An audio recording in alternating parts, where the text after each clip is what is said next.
একদম উড়ায় ফেলবে, উড়ায়। আমি অনেক এক্সাইটেড। আমার মনে হচ্ছে যে এখন যদি আমি 100 তলা থেকে লাফ দিতে পারতাম আমার আরো বেশি হ্যাপি লাগতো। বাট এখন আপাতত অপশন হচ্ছে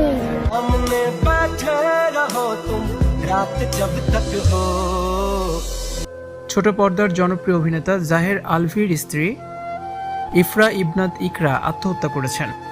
এই খবরে স্তম্ভিত বাকরুদ্ধ সবাই। শোবিজ অঙ্গনে শোকের ছায়া নেমে এসেছে।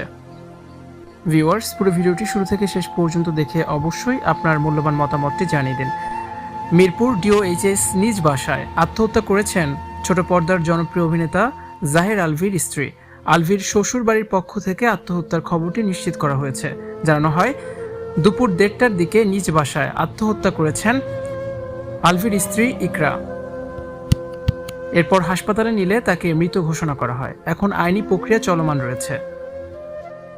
তবে কেন এবং কি কারণে আত্মহত্যার পথ বেছে নিয়েছেন ইকরা, অনেক গুঞ্জনই শোনা যাচ্ছে। আলভির সাথে দাম্পত্য কলহ সহ নানাবিধ কারণে আত্মহত্যার পথ বেছে নিয়েছেন ইকরা। আলভি এই মুহূর্তে নেপালে অবস্থান করছেন, যে কারণে সন্দেহ আরো ঘনীভূত হচ্ছে। স্ত্রীর আত্মহত্যার খবর জানানো হলে আলভি মুঠোফোনে বলেন এই বিষয়ে কিছু বলার মতো অবস্থাতে তিনি নেই। কেন ইকরা এমন পথ বেছে নিয়েছেন তিনি কিছুই বুঝতে পারছেন না। স্ত্রীর আত্মহত্যার বিষয়ে তিনি এখনো মুখ খুলেননি। 2010 সালে ইকরাকে পালিয়ে নিয়ে বিয়ে করেছিলেন অভিনেতা আলভি। সে সময় তাদের বিয়ে ইকরার পরিবার মেনে নেয়নি। 14 বছর এই বিয়ের খবর গোপন রেখেই মিডিয়াতে কাজ করেছেন আলভি। আলভি ইকরার সংসারে একটি পুত্র সন্তান আছে, নাম রিজিক। সোশ্যাল মিডিয়ায় আলভি ইকরার বেশ পরিচিতি রয়েছে। তাদের ভিডিও নিয়মিতই দেখেন নেটিজেনরা।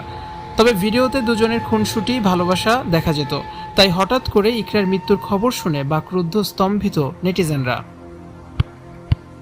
এত সুন্দর একটা ছেলে রেখে কেন আত্মঘাতী হয়েছেন ইকরা, কেউই বুঝতে পারছেন না। আলভির অনেক অপকর্ম বেরিয়ে আসবে, সময়ের অপেক্ষা শুধুমাত্র। শ্বশুরবাড়ি থেকে আলভিকেই দোষারোপ করা হচ্ছে। ভিউয়ার্স, এই বিষয়ে আরও ভিডিও দেখতে অবশ্যই আমাদের সাথে থাকুন। ভিডিওটি বেশি বেশি করে শেয়ার করার অনুরোধ রইল।